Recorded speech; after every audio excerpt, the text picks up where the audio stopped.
ఒక్కొక్కలకు నెల రోజులు 2 నెలలు పడిగాపులు కాసిన మార్కెట్లల్లో ఎవ్వరిని చూడు తరుగు పెట్టుడే 3 కిలోలు 4 కిలోలు 5 కిలోలు తరుగు పెట్టినరా లేదా? క్వింటల్కు 4-5 కిలోలు తరుగు పెట్టిండు. ఇక రేవంత్ రెడ్డి ఏమో అసెంబ్లీలో డైలాగులు కొడతాడు. ఎవడన్నా తరుగు తీస్తే తోలు తీస్తా అంటాడు. ఏముందన్న తీసిండు ఆ తోలు?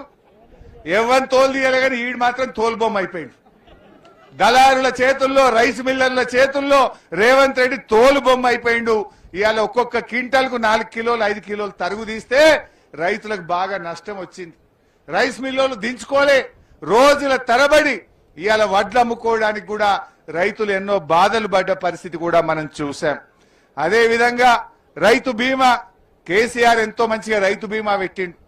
అదృష్టం బాగాలేక చనిపోతే కొండంత ధీమా ఉండే రైతు బీమా 10 రోజుల్లో 5 లక్షలు వస్తుండే.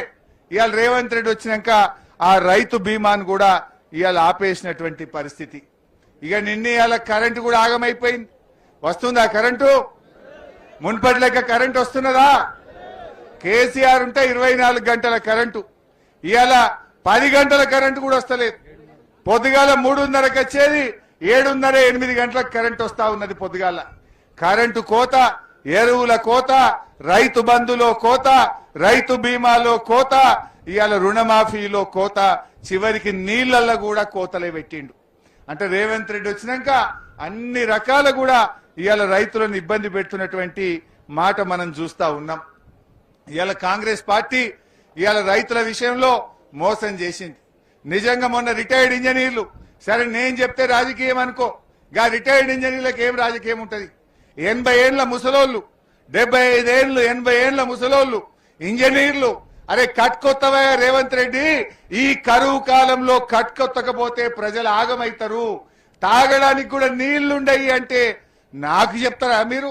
మిమ్మల్ని జైల్లో పెట్ట బిడ్డ అంటాడు, మిమ్మల్ని బెల్ట్ తో కొడతా అంటాడు రిటైర్డ్ ఇంజనీర్లను. నువ్వు ముఖ్యమంత్రివా ఏమన్నా హిట్లర్వా? హిట్లర్ కు నీకేం తేడా లేదు. హిట్లర్ కూడా గిట్లనే ఆయన మీద తిరగబడితే కాల్చి చంపిండు, జైళ్లలో పెట్టిండు. ఇవాళ రేవంత్ రెడ్డి మరో హిట్లర్ లాగా తయారైండు. కట్కొత్తవయ్యా అంటే నీ కంట మొత్తుతా అంటాడు, కట్కొత్తవయ్యా అంటే జైల్లో పెడతా అంటాడు. ఇదా రేవంత్ రెడ్డి గారు చేయాల్సిన పని? ఇప్పటికైనా గుర్తు తెచ్చుకో, ఎవరు కూడా పదవి శాశ్వతం కాదు. ఇవాళ నువ్వు కేసీఆర్ కు పేరొస్తుందనో, ఎందుకంటే రేవంత్ రెడ్డి ఏమైంది, కూలిపోయిందని ఒక అబద్ధం ఆడిండు. కాళేశ్వరం కూలితే పోయిన యాసంగి మనకు పండిందా లేదా? చిన్న కోడూరులో కాలువలలో నీళ్లు వచ్చినాయా లేవా? మరి ఆడికేలు వచ్చినాయి కాళేశ్వరం కూలితే? కాళేశ్వరంకు 3 తొవ్వలు ఉంటాయి. ఎస్ఆర్ఎస్పీకేలు వస్తాయి, ఎల్లంపల్లికేలు వస్తాయి, మేడిగడ్డకేలు వస్తాయి. ఈసారి 2 జాగలు వస్తలేవు. కరువు పడ్డది, మేడిగడ్డ కాడ నీళ్లున్నాయి, ఒత్తవయ్యా అంటే ఒత్తుతలేడు. నిన్న ఉత్తమ్ కుమార్ రెడ్డి అంటుండు, 16,000 పోతున్నాయి, ఆడికేలు ఎత్తాలి అంటుండు. మరి మొన్నటిదాకా 1,00,000 పోయినాయి కదా, అప్పుడెందుకు వత్తలే ఉత్తమ్ కుమార్ రెడ్డి? అప్పుడెందుకు వత్తలే అంటున్నా. మళ్ళా 15 రోజులు అయితే ఆగస్టులో మళ్ళా 1,00,000, 2 లక్షలు, 3 లక్షల వరద వస్తుంది. అప్పుడన్నా వత్తనికి తయారుగా, అప్పుడన్నా కట్టుకొత్తడానికి అన్నారం సుందీళ్ళని మొత్తం తయారు పెట్టు. నీళ్లు రాగానే ఒత్తు, ఈ తెలంగాణను కాపాడండి. రేపు ఎల్లంపల్లిలో నీళ్లు లేకపోతే ఎన్టీపీసీలో కరెంట్ ఉత్పత్తి ఆగిపోతుంది. సింగరేణి థర్మల్ పవర్ ప్లాంట్ లో కరెంట్ ఆగిపోతుంది. హైదరాబాద్ కు మంచి నీళ్లు ఉండేవి, అంతా ఆగమయ్యే పరిస్థితి వస్తుంది. మళ్ళా ప్రజలు వలసలు పోతారు. దయచేసి ఆ పరిస్థితులు రావద్దు. తక్షణమే ప్రభుత్వం మోటార్లు ఒత్తాలే, నీళ్లు తీసుకురావాలని చెప్పి కోరుతా ఉన్నాం. నేను ఒకటి అడుగుతున్నా మా చిన్నకోడూరు రైతుల్ని, పోయిన 6 ఏళ్లల్లా బోర్బండి కనబడ్డా? అదే మన ఊర్లల్లా బాయిలల్లో ఎక్కడన్నా క్రేన్ లో పుడిక తీసుడు ఉండేనా? మళ్ళా ఇగో కాంగ్రెస్ వాళ్ళు వచ్చారు, మళ్ళా బోర్బండ్లు మోపోయినాయి ఊళ్ళో పొన్న. మళ్ళా వచ్చినాయా లేవా బోర్లు? మళ్ళా 50,000, 1,00,000 రూపాయలు బోర్ పొక్కల పోసుడు శురువు అయిపోయింది. మళ్ళా ఊర్లల్లా మా గుత్తకు పట్టుకుంటేందుకు ఒడ్డోళ్ళు బయలుదేరు, క్రేన్లు వచ్చినాయి, మళ్ళా బాయిలు గజం గజం కొడుతున్నారు. మళ్ళా అప్పుల పాలయ్యే కాలం వచ్చింది. కాళేశ్వరం వచ్చినాక, కేసీఆర్ వచ్చినాక బోరు బండ్లు మాయం, మీకు క్రేన్లు మాయం. మంచిగా కాలడ్డం పెట్టే నీళ్లు వాడినాయి. ఓ 10-12 పంటలు బంగారమూల పండించుకున్నాం. భూమికి బరువయ్యేంత పంట వండింది. ఏమంటే ఈ రేవంత్ రెడ్డి వచ్చిండో ఇగో మళ్ళా కష్టం వస్తా ఉంది. మళ్ళా బోర్ బండ్లు తెచ్చుకోవడం, మళ్ళా నీళ్ల కోసం బావులు పూడికలు తీయడం, మళ్ళా గోసెలు మోపైనాయి. ఇప్పటికైనా ఆలోచించండి. ఇలా కాంగ్రెస్ ఏ రకంగా మనని ఇలా అన్యాయం చేస్తుందో. ఆనాడు కేసీఆర్ గారు రైతుల పాలిట ఆయన ఆపద్బాంధవుడుగా కేసీఆర్ గారు నిలిచిండు.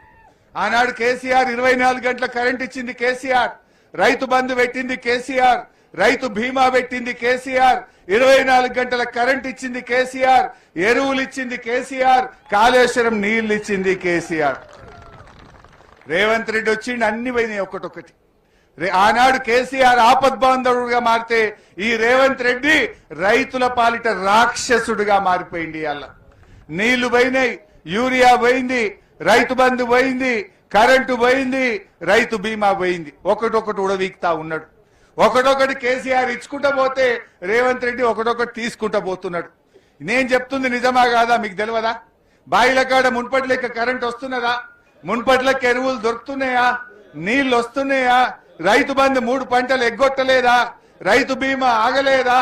ఒక్కసారి మీరే ఆలోచించండి. అందుకే మళ్ళీ మన కేసీఆర్ రావాలి.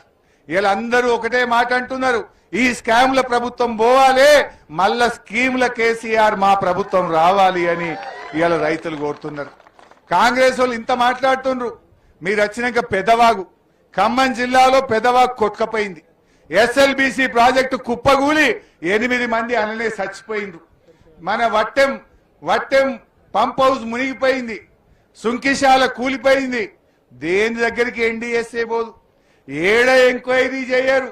కానీ కాళేశ్వరం కేసీఆర్ కు పేరు వస్తుందని ఎంక్వైరీల మీద ఎంక్వైరీలు, కేసుల మీద కేసులు, రైతులకు నీళ్లు వత్తకుండా ఇవాళ ఇబ్బందులు పెట్టే ప్రయత్నం చేస్తున్నారు. నిజంగా ఈరోజు రేవంత్ రెడ్డి, నీకు రైతుల మీద వీసమెత్తు ప్రేమ ఉన్నా, వీసమెత్తు గౌరవం ఉన్నా రాజకీయాలు పక్కన పెట్టు, మోటార్లొత్తు నీళ్ళెత్తు. ఎందుకంటున్నామంటే రేపు ఎలినినో వస్తుంది అంటున్నారు. 6 నెలల కిందనే శాస్త్రవేత్తలు చెప్పిండ్రు ఈసారి కరువు పడుతుంది, వచ్చే ఏడాది కూడా కరువు పడుతుంది అంటున్నారు. మరి ఆ కరువు పడితే ఏర్పడబోయే తీవ్ర పరిణామాలకు నువ్వే బాధ్యత వహించాల్సి వస్తుంది. నీళ్లుండి ఎత్తకపోతే ఇది చాలా దారుణమైనటువంటిది, వికృతమైనటువంటి పని. కండ్ల ముందు నీళ్లు పోతుంటే కిందికి జార విడుస్తున్నావు, ఎత్తుతలేవు. రేపు ఏర్పడే పరిణామాలకు కాంగ్రెస్ పార్టీ తగిన మూల్యం పెద్ద ఎత్తున చెల్లించాల్సి వస్తుందని హెచ్చరిస్తా ఉన్నా. రేపు చీకటిమయమైతుంది, కరెంట్ లేక, మంచినీళ్ళు లేక వలసలు పోతారు. మళ్ళా బొంబాయి దుబాయ్ వలసలు ప్రారంభమయ్యే అవకాశం ఉంటది. ఇవాళ నీళ్ళు వచ్చినాక నేను మొన్నకి పెదకోడూరుకి వచ్చింటి. మొన్న పెదకోడూరుకి వస్తే ఆడ మహారాష్ట్రకి వెళ్ళి ఆడోళ్ళు వచ్చి గుత్తకు పట్టుకొని నాట్లెత్తురు. ఎందుకంటే మనం బతకబోయినాం. ఇప్పుడేమో మహారాష్ట్ర, బీహార్, జార్ఖండ్కి వెళ్ళి ఆడోళ్ళు మొగోళ్ళు వచ్చి 5,000 ఎకరం గుత్త పట్టుకొని మన దగ్గర వేసిపోతున్నారు.